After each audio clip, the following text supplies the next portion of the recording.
Hi Tubies, here's Alexander again, bringing you another Magic the Gathering deck tech. Here's a standard white deck that I have constructed for the standard tournament in my local game store that is held tomorrow. And so I thought I would present it to you. First we start off with 22 planes. Quite simple, straightforward. Mana base. So, and then we start. First thing, we have Heliod, God of the Sun. For 4 mana, you get a 5/6 creature, indestructible. It's a legendary enchantment creature, God. As long as your devotion to white is less than 5, Heliod isn't a creature. Other creatures you control have vigilance. And for 4 mana I can create a 2/1 white cleric enchantment creature token. This is the most important part of this card, because this here is a token deck. We have here several token producers, and we want to overwhelm our opponent with sheer numbers. So that goes up there. I have that once. Then we have Spirit Bond for 2 mana. It's an enchantment. Whenever a non-token creature enters the battlefield under your control, you may pay 1 white. If you do, put a 1/1 white spirit creature token with flying onto the battlefield. I have that once. So, then we have Launch the Fleet. For 1 white mana, it's a sorcery. Strafe. Launch the Fleet costs 1 colorless more to cast for each target beyond the first. Until end of turn, any number of target creatures each gain whenever this creature attacks. Put a 1 white soldier creature token onto the battlefield tapped and attacking. So this is well, the ultimate bombs, so to say. If you have 10 tokens, you attack. You out of a sudden get 20 tokens if you have enough mana. So, then we have 4 times the Herald of Anaphasa. For 1 mana you get a 1/2 creature with Outlast, and it reads for 2 and a white. You can Outlast, tap this creature, put a +1/+1 counter on it, and whenever you put a +1/+1 counter on it, when you use his Outlast ability, this is important, you get a 1/1 white warrior token. We got 4 of those to create our own army. So 4 of those. Then we have the cheap version, Mardu Horde Chief. For 3 mana you get a 2/3 creature with Raid that produces a 1/1 white warrior creature token when you have attacked at least with 1 creature the turn that you cast him. We got him 4 times. Then we get a little bit destruction here. Pillar of Light. For 3 mana, target creature with toughness 4 or greater is exiled. 2 of those. Then Banishing Light. For 3 mana, when Banishing Light enters the battlefield, exile target non-land permanent and opponent controls until Banishing Light leaves the battlefield. This is basically the good old soul trap in various forms here and there in Magic. Then we have the Divine Verdict. For 4 mana, destroy target attacking or blocking creature of your choice. 2 of those. Then we got a God's Hail, or whatever it's called in English, don't know. The Sword of Espas. For 3 mana you get a legendary artifact. The equipped creature get +3/+3, and always every creature that is blocked or gets blocked by this artifact, I can put 1 of those into exile, and my opponent can't cast any creatures with the same name of things that got exiled with this artifact. Really powerful. Then we have the Spear of Heliod. For 3 mana, we get a legendary artifact again. This is not an equipment, it's just an artifact. Creatures you control get +1/+1. And I can destroy a creature that has damaged me this turn for 3 mana. We have 2 of those. Then a little bit protection for my creatures. For example, here a Herald or whatever. This is well, a good shield for that. Gift of Immortality.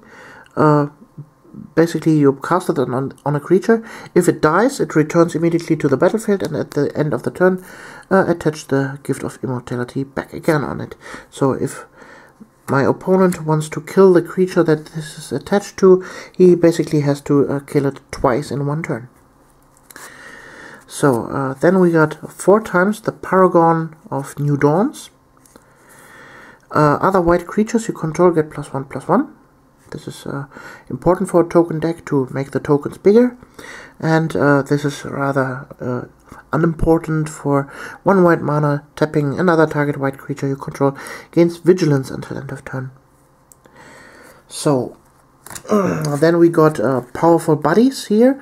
Those are for the early parts of the game where your opponent might overwhelm you with green or black powerful creatures. This is for just 2 mana, a 3/1 creature that will deal with powerful threats in the beginning of the game. If they survive long enough with the power gains of those, and maybe here the Spear of Heliod, well, they can be powerful allies. Then we get the Eidolon of Countless Battles. For 3 mana, you get a creature with Bestow, and it has +1/+1 for each creature and each enchantment I control. So when I have enough tokens, this could be quite big. Then we have 2 creatures for the late and early game. Don't know the English name, sorry. For 2/2, 3 mana, with Bestow, Vigilance, and +2/+2, if you bestow it. So, then we have the Protecting Angel. For 6 mana, you get a 5/5 creature with flying, and when it enters the battlefield, I choose a creature, and the chosen creature is indestructible as long as this creature is alive. This is also a nice protector for important cards on the battlefield. And then we got the Dictate of Heliod. For 5 mana, creatures you control get +2/+2. This is an enchantment. It's a little bit expensive for that what it does, but this little word here makes it bonkers. If my opponent thinks he outsmarted me, attacks, and then out of a sudden, out of a blue, bam! Such an enchantment hits the table, can turn the tide to my favor. And then, last but not least, for just good measurement, because each white deck needs this, a Serra Angel. For 5 mana, you get a 4/4 flying vigilance creature. So, that was the deck. Now we come to the sideboard of the deck. So, we have a 15 card sideboard. Against all the Delve decks and Gravedigger decks, we have here the Tormod's Crypt. For 0 mana, you get an artifact with the ability sacrifice Tormod's Crypt, exile all cards from target player's graveyard. So, good old graveyard hate, 2 of those. So, against mirror matches or white heavy decks, we have Glare of Heresy, exile target white permanent 3 times. So, then against opponents with a lot of big creatures, we have 2 additional Pillars of Light here. Then for artifact and enchantment heavy opponents, we have Solemn Offering. Destroy target artifact or enchantment, you get into 4 life. So, then for opponents that are destruction heavy, like red and black, we get here the Timely Hordemate. For 4 mana, you get a 3/2 creature, and with Raid, when you have attacked this turn, you can return a creature with power 2, with a converted mana cost 2 or less from the graveyard to the battlefield. For example, your Hero of Anafansa is there, a good target, or here, those creatures. So you can get more bodies again back on the table. And then we have here some power-ups for opponents that use a lot of power-ups and your creatures are not big enough. You can put those in to bolster your creatures. Marked by Honor, enchantment +2/+2, and vigilance. Divine Favor for 2 mana, you get when it enters the battlefield, you get 3 life, and the creature gets +1/+3. So then we get Rush of Battle, sorcery, creatures you control get +2/+1 until end of turn. Warrior, creatures you control gain lifelink until end of turn. Then we get Inspiring Charge for 4 mana. You get an instant. Creatures you control get +2/+1 until end of turn. So, and then I have here my tokens. There's just one token missing. The one from Heliod, God of the Sun, the 2/1 white cleric creature token. I don't have that, but I have the soldiers for here for the launch the fleet. Then I got warriors for my herald and my where do we have them?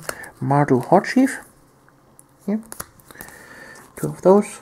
And spirits, of course, for the Spirit Bond.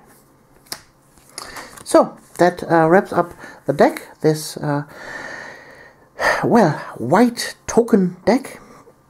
I hope you liked it. And we see us in the next video. You're Alexandra.